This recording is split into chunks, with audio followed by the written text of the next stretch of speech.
Bring back rock.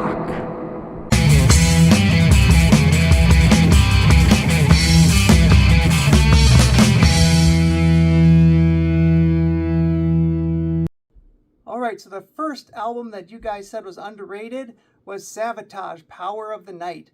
Now, I, of course, was familiar with Savatage from, Hall of the Mountain King, Gutter Ballet era. Of course, we know they did Dead Winter Dead, which is a concept album, which kind of spun the band off into forming TSO, Trans-Siberian Orchestra, which, of course, is huge. Last time I looked, they had two versions of the band, one on the East Coast, one on the West Coast, just doing tons of touring. But anyway, this album was their second one. It's produced by Max Norman, who just has a ton of credits. Did some Ozzy, Megadeth, Bangalore Choir, Dangerous Toys, just a ton of great albums. It's really well produced.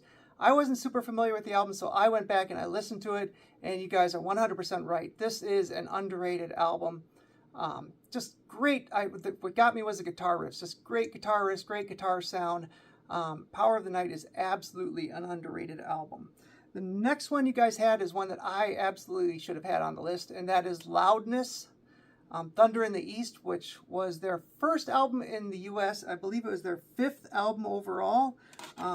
They had, of course, Rock and Roll Crazy Nights was their big hit off of it. If you remember the chant MZA, that was just put in there as a placeholder. They were going to come up with something else to chant during that time, but never got back to redo it. It went to number 74 on the album charts, and here we go. Once again, produced by Max Norman, and it was their first U.S. release, and it was awesome. If you're not familiar with it, go check out Loudness, Thunder in the East. The next one you guys had was Lizzy Borden, Love You to Pieces. This was their first full-length album, so it was their debut full-length album on Metal Blade Records. Lizzy Borden is a band that I either really love the album or I just think it's okay. This is one that I just thought was okay. I thought it was a good solid debut from a band that I thought did a lot better things down the road. But Lizzy Borden's first full-length album on Metal Blade Records, had the song American Metal on it, which was one of the more popular songs. And also, this one I thought was kind of funny. Their album cover was actually shot in Lizzy Borden's parents' bedroom, which I thought was just a kind of an interesting, funny fact. The next one you guys had on the list is one I'm not sure if it's underrated. It's Spreading the Disease by Anthrax. Anthrax, one of the big four, in thrash. It did only go to, I think, 113 on the charts. It is the first album to feature Joey Belladonna on it. I struggle with this if this is underrated, but it did not go gold. It only went to 113 on the charts. Their next album, however, started a string of gold records for the band. So I guess this really is a underrated album, just barely cracking, 113 and not going gold. So Spreading the Disease by Anthrax. So I start off with some heavier ones, and the next one we're going to talk about is Lee Aaron. Lee Aaron released Call of the Wild in 1985. This was her third album. Production was a little bit better. You did start to see a little bit of the pop side of it starting to come out in some of the songs, but it did have a lot of really great songs on it. Rock Me All Over, Beat 'Em Up, really well-sung ballad called Barely Holding On. Like I said, the next few albums started to get a little more pop, but this was really the last of a really hard rock ones for a while. Lee Aaron has aged like a fine wine. She's still absolutely gorgeous, and she probably released 4 studio albums maybe in the last 5 years or so, and it's kind of returned to her hard rock roots. She also released a Christmas album, which has one of my favorite new Christmas songs. I think it's called More Fun on the Naughty List. So Lee Aaron comes in as an underrated album from 1985. Now here's another one that kind of took me by surprise. Blue Oyster Cult, Club Ninja. All right, so one of you guys had Club Ninja by Blue Oyster Cult as an underrated album. Went to number 63 on the charts. It was supposed to be a big comeback album for the band. Their last album didn't sell quite as well as they wanted it to, so they put a lot more money into the production, and we're hoping for a big comeback album, but it only went to number 63 on the charts. Only sold about 175,000 copies, so Blue Oyster Cult was one of those bands that, there's a lot of classic bands that kind of came back and had resurgence in the 80s, but Blue Oyster Cult just really couldn't crack back into the top in the later part of the 1980s. But one of you guys really loved Club Ninja as an underrated album from 1985. All right, another one you guys said was underrated that I agree with and I should have had on my list was Soldiers Under Command by Stryper, which went to number 84 on the album chart, but it went to number 5 on the Christian charts. It was the first Christian metal album to ever go gold. It was their second release and their first full-length release. So a lot of people didn't give Stryper a chance when they first came out because of the Christian side. Underrated, yes, but it did have a lot of success. Like I said, first Christian metal album to go gold. It also had some great songs like Reach Out, the title track, and a song that I really love for whatever reason is their version of Battle Hymn of the Republic. I have that on my running playlist and really dig their version of Battle Hymn of the Republic. The next album you guys said was Rough Cutt's debut album, which featured, of course, Paul Shortino on vocals, who later joined Quiet Riot and is currently in King Kobra. So that album went to number 210 on the album charts. So didn't even crack the top 200, which does mean it was underrated. It's a solid piece of 80s hard rock. He does a great job singing. He's been an in-demand singer ever since. So Rough Cutt's debut album, really, it was an underrated record.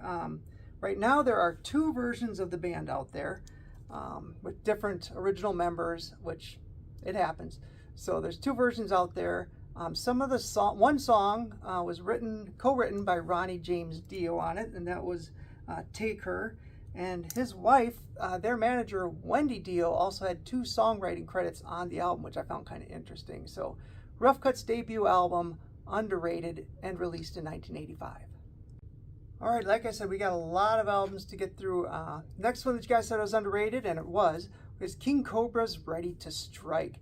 It was their debut album. It was on Capitol Records. They had a lot of kind of push, I thought, going for them. They were in a lot of magazines and stuff, but they just never really cracked into the big time.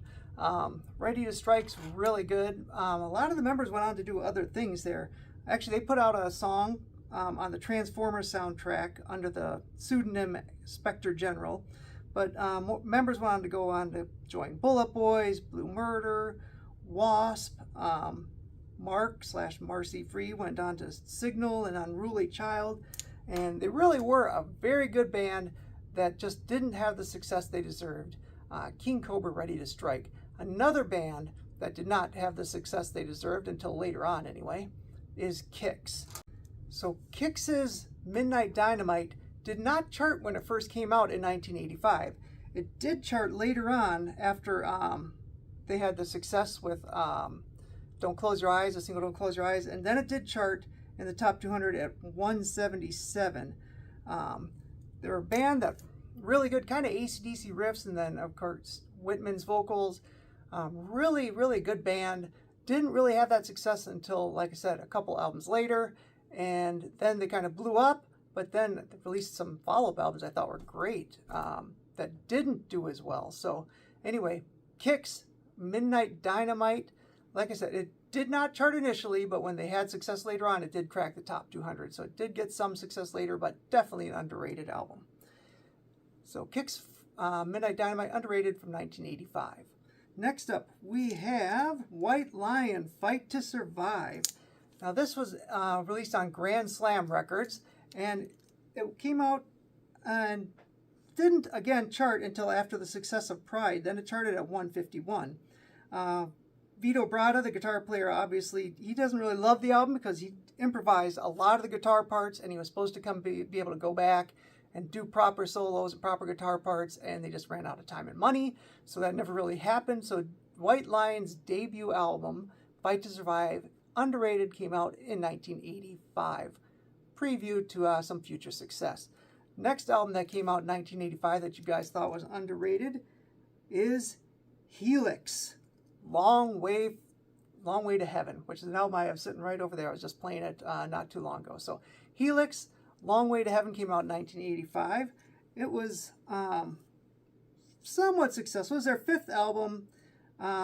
Went to 109 in the US. It did go platinum in Canada and went to number 29.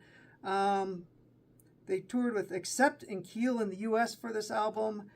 But Helix is another band that's just really good, released a lot of really good records, but just never really had huge success in the US. Success, longevity, they're doing it. I think they're going to be the next band that I do a video on. So Helix, Long Way to Heaven, released 1985, underrated.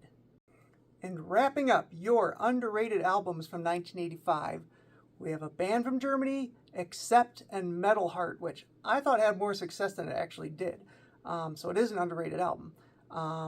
It came out in 1985. It was produced by Dieter Dierks, and it was the first one that was produced by him. They had recorded at his studio before. It failed to reach the success of their last album, Balls to the Wall, which went to 74 and went gold. This one, they went for a more commercial sound, more produced sound, really trying to break the band in the US, and it only went to 94. Really good album. Solid, still pretty metal, but there were some vocals or whatever that sounded a lot more commercial, like Screaming for a Love Bite, I thought had a really commercial sounding chorus. But it's really a metal album that was just produced a little bit better, a little bit cleaner, a little bit bigger, hoping that they would break through commercially, and it really didn't happen. Balls to the Wall was still their biggest hit and their biggest album. So Accept, Metal Heart, underrated in 1985.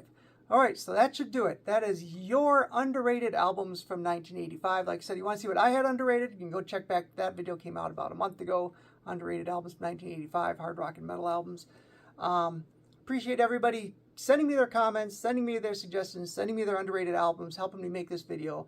I really do appreciate you guys. Thanks for watching, and I'll catch you on the next episode.